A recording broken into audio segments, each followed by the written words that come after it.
sobre el ego. ¿Me corroe o me enaltece? Ese es el tema que nos ocupa. Para ello hemos invitado a Jesús David Osorio, terapeuta. Tenemos también a la psicóloga Isachi Peña, profesora de la Facultad de Psicología de la Universidad de La Habana, y a Carlos Luis González, actor cubano. Así que bienvenidos los tres al Triángulo de la Confianza. Vamos a ver qué sale de este diálogo.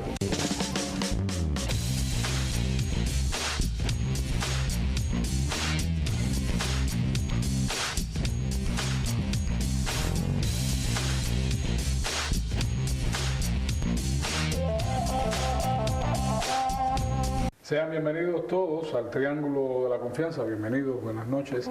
Estamos hablando del ego, que es el tema que nos ocupa, ¿no? Si nos corroe o nos enaltece. Por otro lado, ego y autoestima son lo mismo. No. Todo el mundo mira a la psicóloga. Bueno, voy yo entonces. No, no es lo mismo. De hecho, habitualmente el ego lo confundimos con algo negativo y no lo es. El ego viene del latín, y voy a ponerme un poquitico aquí técnica para entender de dónde partimos. Por favor, por favor. El ego viene del latín y significa yo. Entonces, la palabra en sí misma es el yo. Y hay muchas teorías psicológicas a través de la historia que han estudiado el yo. Y ese yo como el mediador entre mis deseos y mis impulsos y las normas sociales que se establecen. Entonces, el ego cumple una función muy importante, que es el equilibrio entre esas cosas.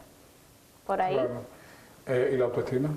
Y la autoestima es basada en la percepción que tengo de mí mismo y estas expectativas que hay generadas también sobre mí. Claro. Estamos hablando del ego como categoría en nuestras vidas. Me parece estupendo lo que estás diciendo. Sin embargo, ¿qué pasa cuando ese ego se degenera o no es exactamente la medida de millón? Bueno, la cuestión es que el ego significa, en siglas así, el gran opositor. Viene a crear como una barrera de protección y se forma a edades tempranas. A veces viene desde la memoria intrauterina y a veces tiene una carga transgeneracional también. ¿Cómo es que ocurre este efecto? Es que el ego va construyendo un mecanismo de defensa y es en base a las heridas de la infancia, las heridas del rechazo, el abandono, la traición, la injusticia, la humillación. Entonces, él va configurando de acuerdo a esos modelos de estructura de comportamiento, de conductas, de cómo mediar con el entorno, porque el ego es un protector entre el yo interno y el entorno en sí. Entonces, conocer el ego, hay egos que son sanos y hay egos que son negativos, que están con una carga emocional tóxica. Y viene dado por también conflictos con la autoestima. Hay tres tipos de autoestima: la autoestima baja, la autoestima inflada y la autoestima sana. Uno retroalimenta al otro porque una autoestima inflada hace que la persona tenga como un lenguaje agresivo, ofensivo, reactivo con las personas. Y entonces sanar el ego, encontrar las heridas, las causas emocionales que están de trasfondo en esas heridas que hacen como un vínculo y mantienen a la persona atrapada en un bucle a lo largo del tiempo y no sabe cómo escapar de ahí. Es una de las mejores cosas que se pueden hacer en la vida. Él habla con tanta propiedad porque como fisioterapeuta o terapeuta también practica la biodescodificación. Entonces, por eso se remite a eso. Yo voy a volver contigo una y otra vez, pero quiero preguntarte, Carlito, tú eres un actor no solo reconocido en Cuba, en muchos lugares del planeta, con éxito real. ¿Cómo logras ser tan buena gente? Quiero decir, ser tan diáfano y andar por el mundo cuando llegas a un lugar y todo el mundo te elogia, te pone las miradas encima, un hombre que ha hecho películas, series, cosas, novelas. ¿Cómo logras mantener ese equilibrio? Y digo yo, y ahora quiero usar algo muy personal, no te inflas, ¿no? Mira, usando un poco eso que hablaba sobre tu formación, quizás sobre tu infancia, sobre tus inicios. Yo vengo de una formación cristiana. ¿Sabes? Toda mi formación ha sido sobre la base del respeto, la humildad, la igualdad. Y yo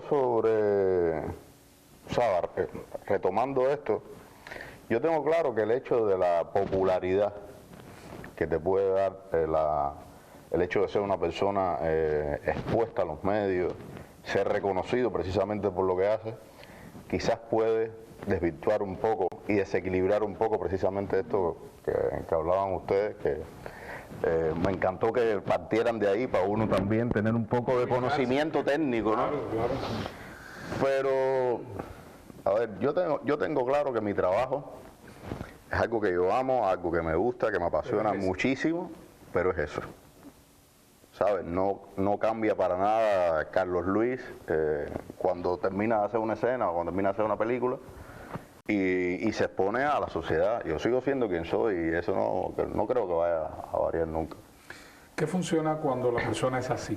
O sea, que hay un equilibrio entre la autoestima y entre el ego, ¿verdad? Exacto. Estoy aprendiendo. Exacto, es el equilibrio que estábamos hablando de la función del ego, que es la cuota de realidad con la cuota de mis deseos. Y mantener ese equilibrio es importante, porque de lo contrario pudiéramos estar en presencia de una persona tal vez egocéntrica o ególatra, que tampoco es lo mismo, ninguno de estos dos conceptos, pero que suele pasar también. Y tiene mucho que ver con la formación en la infancia, sobre la sobreprotección o no de los padres. Desde chiquiticos, algo muy gracioso, y quien tengan niños pequeños a su alrededor podrán verlo. A partir de los 2 o 3 años que el niño o la niña comienza a tener conciencia de sí mismo, empieza a hablarlo todo en primera persona. Empieza a hablar incluso mi juguete, el niño soy yo, todo es en primera persona. Y aquí es donde empieza a tener más presencia la formación del ego. Y en dependencia de cómo se vaya manejando eso por los adultos, que somos la referencia principal, por supuesto, para esos niños, pues entonces va a terminar en un ego que pueda ser más saludable o un ego que pueda ser más dañino, con una autoestima tal vez más adecuada o inadecuada, ya sea por sobrevaloración o por infravaloración, que son personas que vemos más con tendencia a la dependencia de otras personas. Incluso hay una frase que a mí me gusta mucho, creo que es de Alfred Adler, que dice: detrás de todo complejo de superioridad siempre hay un complejo de inferioridad. Claro. Y no me gusta utilizar la palabra siempre, pero es la que él utiliza. Pero, ¿qué nos dice eso? Muchas veces estas personas con un ego inadecuado por sobrevaloración, una autoestima inadecuada por sobrevaloración, la tendencia es a sentirse más por encima de los demás y a ponerse ellos en el centro de todo. Pero detrás de eso lo que hay es: yo necesito tu opinión, yo necesito tu respaldo, yo necesito tu cariño para realmente sentirme bien. Y tiene muchos correlatos de la infancia que tienen que ver con posiblemente maltratos o una educación inadecuada o un abandono, todos estos patrones que vamos repitiendo a lo largo de la vida. ¿Somos los cubanos egocéntricos? Pregunto esto con una base, o sea, de momento la gente dice: no, es que uno llega y quiere ser el centro de todo, queremos llamar la atención, es que somos un pueblo egocéntrico. Yo creo que sí, yo creo que sí, bastante. El cubano yo creo que tiene la habilidad de reinventarse todo el tiempo. Y sobre la base de ese reinvento, ¿no?, tiene esa cosa de que yo soy mejor en todo. Sí, ¿cómo no serlo? ¿Sabes? Yo soy mejor en todo. Si yo lo mismo te cuelo café, que te levanto una pared de bloque, no, a mí dame que yo resuelvo. ¿Sabes? Y sobre la base de eso tenemos esa cosa de que a mí tírame donde quiera, que donde quiera yo floto. ¿Qué piensan ustedes? Pienso que sí, que genéricamente, ¿no?, de forma general, el cubano tiene esa, vamos a decir, audacia, valentía, de salir adelante de las situaciones adversas y de reinventarse con un gran sentido del humor también. Es algo que nos caracteriza. Sí. Lo que no significaría que somos egocéntricos, porque en ese caso, ser una persona egocéntrica dice más de una inflexibilidad en mis opiniones. O sea, mis opiniones es la que vale por encima de la tuya. No digo yo que hay muchos cubanos y cubanas que así lo digan y que eso es verde y yo me invento un color nuevo para decir que no, que es azul Yo he visto verdoso. una discusión que la gente planta banderas por algo que sabe que no es así, pero se mueren diciendo que esa es su verdad. Es una tendencia de las personas egocéntricas a hacer valer su opinión y una inflexibilidad en recibir. Sobre todo de los fanáticos en ciertos y determinados. Y lo he visto bastante. Déjame encender el incienso, que si no, tú sabes, aquí a alguien le va a dar algo. Y vamos a hacer una pausa. Encendemos este incienso para propiciar el diálogo, reflexionar. En instantes estamos de vuelta.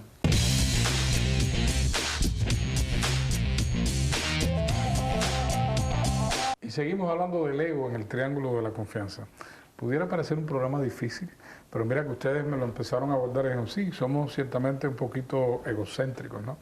Y quería llevar la palabra, porque es justamente lo contrario de lo que se aspiraría, ¿no? Siempre creemos que llevamos, ¿sabes?, la verdad. La verdad es relativa en todas partes. No es así.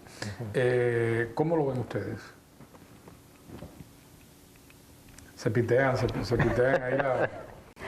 Es que también hay una línea muy delgada entre el egocentrismo y una persona ególatra. A ver, yo quisiera, si pudieras hablar un poco para entender cuál es la diferencia que hay. Bueno, la persona ególatra tiende más a lo patológico. claro. O sea, el egocentrismo es más de lo cotidiano, los normalitos, los que habitualmente estamos aquí, pienso yo, ¿no? Pero ya el ególatra tiende más a lo patológico, se suele instaurar como un trastorno de la personalidad, está muy asociado al narcisismo y tiene más que ver con el llamar la atención. Si bien el egocentrismo tiene que ver con mi opinión por encima de la tuya, ya este es como más mi ser por encima del tuyo. Entonces, llamar la atención constantemente, ser objeto o sujeto de alabanzas, de criterios positivos, de querer todo el tiempo tener la opinión favorable del otro, que no es tan importante para la persona egocéntrica. Pueden haber circunstancias que propicien esto, porque Jesús David hablaba de que se forma en la infancia, tú también hablabas de la infancia, pero uno empieza una vida. Sí. Y la vida te va llevando por distintos derroteros. Hay heridas específicas que pueden generar eso, el narcisismo, el ser ególatra, las heridas del rechazo, las heridas de la humillación, de la traición también, del abandono. Son características que una persona que tiene estas heridas desde la infancia busca construir una personalidad donde maneje y controle todo su entorno, todas las personas con las que se vincula. Entonces puede crear como una red de, vamos a decir, de manipulación muy sutil, con elementos muy comunicadores, sociales, ¿ves? Pero puede crear un entramado que es para atrapar a las personas y hacerlas dependientes emocionalmente de ellas, ¿sí? Y retroalimentarse de esa dependencia emocional, porque el fin de todo es buscar tener la aprobación. Tienen un programa de desvalorización muy grande y entonces es como vamos a decir, un saco sin fondo. Siempre necesitan más y más validación constante, ¿ves? Y pueden llevar a estados patológicos donde crean circunstancias adversas, ¿ves?, para convertirse o en los salvadores y en los destructores de la misma persona, lo que por supuesto desde el secreto, desde la parte oculta, ¿ves?, no lo hacen de forma explícita. ¿Hay conciencia detrás de un ególatra? Sí, de que se suele haberla.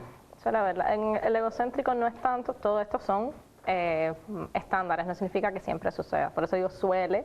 O sea, hay más tendencias. Perdón, formulo la pregunta. Cuando dije hay conciencia es que si esto se hace a conciencia. Sí, en la persona ególatra suele ser más consciente, mientras que el egocéntrico es menos consciente el funcionamiento. Ahí hay otra de las diferencias. Y no significa, no significa que estas heridas también sean como totales determinantes de tu personalidad. No significa que tienes una herida de rechazo o de abandono en tu infancia y ya vas a ser una persona ególatra, ¿no? Simplemente son ciertos componentes que se han estudiado a través de los años que pueden estar propiciando de alguna forma, y tampoco determina absolutamente tu personalidad, porque también hay un componente psicológico fundamental y es mi capacidad para asumir mi autoridad ante eso y romper con esos ciclos o mejorar, tener un ego más saludable. ¿Puede existir la condición de que una persona sea un ególatra y redomado y ante una acción consciente o una terapia, por ejemplo, ¿eso se revierte? Sí, exactamente así es. Hay varios protocolos que es para sanar la autoestima dentro de la biodescodificación, que lo que hace es una regresión y reprogramación del inconsciente. Se lleva a la persona en el momento donde sufrió esa herida, donde se creó ese impacto emocional, y se cambia el contexto, la carga emocional, la persona la expresa, y al liberar esa emoción de su corteza límbica, pues ya no la siente, es como algo que ya, ese mecanismo de piloto automático donde la emoción genera la adicción a tener ese comportamiento, pues se va retirando y la persona puede empezar a reinterpretar la realidad de una manera diferente, de una forma más saludable, y ya es cuando empieza a sanar el ego y la autoestima también. No tienes cola en tu consulta, ¿no? No, pues mandaron Sí. Porque quitándole un poco la presión, esto se puede hacer desde otros enfoques y escuelas psicoterapéuticas también. Sí, también. ¿Con cuántas personas de tu medio te has sentado a tener una conversación seria sobre lo dañino que pudiera ser un comportamiento ególatra? Mira, sinceramente, haber expuesto de esta manera que lo estamos haciendo ahora, jamás. Jamás. Aquí está crudo. Sí. Crudo. Lo que sí muchas veces se debate sobre la necesidad que tiene el artista de mantener una comunicación libre, espontánea, natural con esa persona que está consumiendo tu arte. Porque muchas veces hay artistas y artistas de todos los calibres que crean como especie de una barrera. Habría que entrar ahí en otro para ver si es por un problema ya no tanto de ego y que no sea el efecto contrario, porque hay gente que son tímidas, hay gente que tienen, ¿sabe? No, les cuesta trabajo relacionarse con las personas, y uno lo puede interpretar como que sea todo lo contrario, ¿no? Pero sinceramente hay mucha gente que incluso que algo de lo que me gustaría que hablara de si se pudiera confundir también el tema del ego con la autosuficiencia. Sí, son componentes que van... Exacto, muy relacionados. Están enlazados. Un ego que no es saludable tiene mucho que ver con una autoestima inadecuada por sobrevaloración, que es esto de autosuficiencia, sentimiento de... ¿Sabes? Porque mencionaste a la primera, en el primer momento decías, no, el cubano, yo suelo entrarle a todo, suelo hacerlo todo bien, o sea, y por ahí está esa parte. Quiero acercarme a esto a partir de lo que llamamos daños a terceros, ¿no? Cuando un ególatra, ya pasamos al ególatra.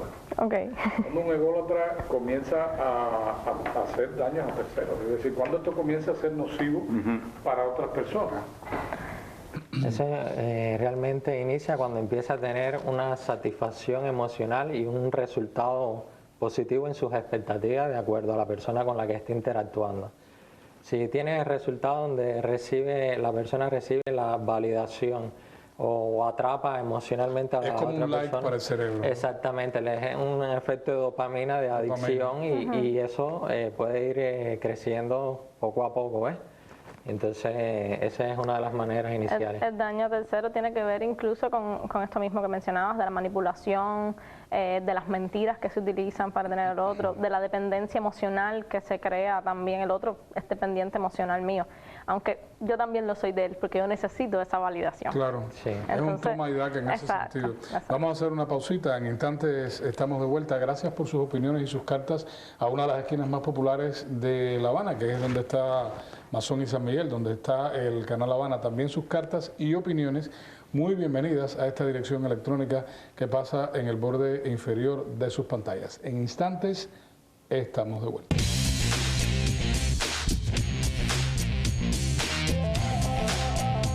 Y seguimos hablando hoy en el Triángulo de la Confianza del ego. ¿Me corroe o me enaltece? ¿En qué circunstancias del arte, de la academia, de tu trabajo como terapeuta, piensan ustedes esa persona que está viviendo, vamos a suponer que no tuvo esos traumas que tú mencionaste al inicio, en qué circunstancias la propia escuela, los propios momentos de la vida y tal, pueden contribuir a formar una persona ególatra? Todas las situaciones que están pasando en nuestra vida están influyendo todo el tiempo en nosotros. Pero en las primeras etapas de la vida, digamos, niñez, adolescencia, juventud más temprana, todavía la personalidad está en formación. Y todo lo que sucede en esas etapas tiene una mayor... no es definitorio, pero tiene una mayor incidencia en cómo después vamos a seguir proyectando. Y esas etapas además coinciden con momentos importantes también de la vida, como es, por ejemplo, escoger una carrera, o decidir si continúo mis estudios universitarios o cojo algún otro oficio, otro técnico, escoger pareja. Son momentos importantes en nuestra vida y que todavía la personalidad no está completamente madura, por así decirlo, y entonces hay un cúmulo de cosas que están influyendo ahí, y entonces terminan después marcando en cierta medida el resto de nuestras vidas. Sí, sí, coincido completamente con lo que dices. En ese periodo de la adolescencia es como que se va adquiriendo la identidad. Hay una identidad que se adquiere en el medio familiar, que es la heredada. Hay una identidad adquirida que viene por el entorno, el medio social que nos va moldeando constantemente. Y hay una identidad que es la del ser. Y esta identidad del ser es la que permite que uno pueda identificar sus cualidades potenciales, ¿ves? Y pueda sanar el ego, pueda desarrollar la humildad, buscar los mecanismos de regulación para que el entorno no me pueda permear, no me pueda afectar de una manera que sea tan influyente. Entonces, todo está, pienso, basado en el autoconocimiento, que le enseñen, por ejemplo, a los adolescentes, a las personas que están en formación, a los niños, de cómo construir una identidad sana, una identidad desde el ser, sus valores. Por eso les ayuda mucho a que el ego y todas estas condiciones de ser ególatra y demás no les afecte. Bueno, y en el caso de nosotros, siempre yo creo que uno de alguna manera tiene que ir al punto de quizás más importante de esa formación, que es quizás la adolescencia y la niñez, ¿no?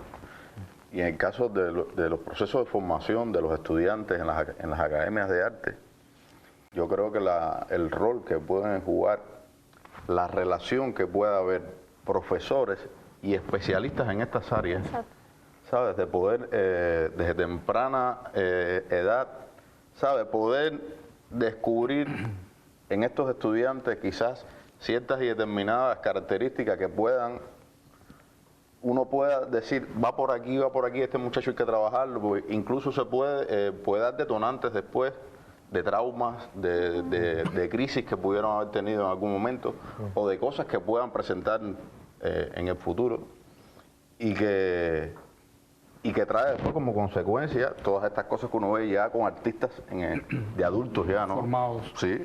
O con carrera. ¿Es el ego una herramienta para el éxito? Sí, indiscutiblemente sí. El ego es, como decía, es el gran opositor, pero lo puedes convertir en tu mayor aliado. Si tú puedes convertir el ego en tu mayor aliado, él te puede mostrar las barreras donde tú tienes miedo, donde tienes inseguridades, y no paralizarte por el mismo miedo, sino buscar adquirir las habilidades, las cualidades que te pueden catapultar a superar ese nivel de conocimiento que necesitas para alcanzar esa oportunidad ideal. Entonces, conocerse uno mismo, conocer el ego y los niveles que uno tiene y trabajar de forma sana en él, sí puede potenciar el éxito de una forma mucho más acelerada que otras personas no tengan ese conocimiento de sí mismas. Bueno, ahí también juega la autoestima. Sin embargo, creo que la humildad es muy bonita también.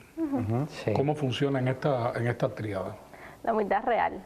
La humildad real. No la claro, falsa la forzada es otra cosa. Sí, porque muchas veces creemos que mostrando ciertos comportamientos, porque está bien visto ser humilde, está bien visto, por ejemplo, no sé, que yo no vote por mí misma en una decisión, aún sabiendo que tal vez yo soy la más capaz para subir eso, o la más adecuada.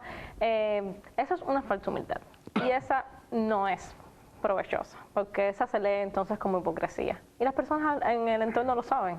Entonces es todo lo contrario. Pero sí la humildad desde el bien, desde el saberse un ser con los mismos derechos que las demás personas, de saberse que no por tener determinada profesión o determinado cargo, yo soy superior a ti en una escala de jerarquía o de poderes absolutos. Eso es muy útil también para mantener también el equilibrio y relaciones saludables. ¿Qué hacer desde nuestros saberes, incluso para tener una sociedad más sana en este sentido? Que conste, no estoy sacando a la luz ninguna alarma, pero bueno, lo vemos mucho en nuestro medio también, lo verán ustedes también en el medio académico. ¿Cómo promover esta historia real? ¿Cómo promover, digamos, el desarrollo de personas con todo un equilibrio determinado? La base es la crianza. La base es la crianza. Siempre va a ser la base de todo, y de esto especialmente es la formación de tu personalidad. Y la crianza, dígase, del entorno familiar, pero también de la educación institucional en las escuelas y diferentes centros educativos por los cuales transitan los niños y las niñas, es fundamental. Una crianza que esté en la validación de las emociones, no solo las mías, sino también las del otro. Desde el desarrollo de la empatía, desde ver cuáles son tus potencialidades, que pueden ser muy diferentes a las de otra persona, y está bien. O sea, cuando hay un proceso de acompañamiento real desde una crianza saludable y respetuosa con los niños y las niñas, entonces podemos tener después adultos con un ego saludable, que mantengan realmente el equilibrio. Equilibrados, sobre todo, sí. ¿Piensan ustedes igual? ¿Alguna nota para...? Sí. Yo creo que decir algo más es que realmente la base está en la formación que tú tienes de niño. Si arrastras ahí... Ya después de adulto, cualquier cosa puede ser un detonante de... Es posible, después de adulto. No significa, sí, claro. Sí, porque tampoco vamos a decir ya lo que te sucede. La corrección es posible, fíjate que en un momento no podemos ser apocalípticos. Es posible romper con esos patrones y esas repeticiones y todas esas heridas que tenemos. Es posible. Porque no somos... Incluso pudiera ser al revés. Una persona que haya tenido toda su vida un ego equilibrado o sano, puede ocurrir un fenómeno. Un ataque de... Exactamente. ¿Algo para finalizar?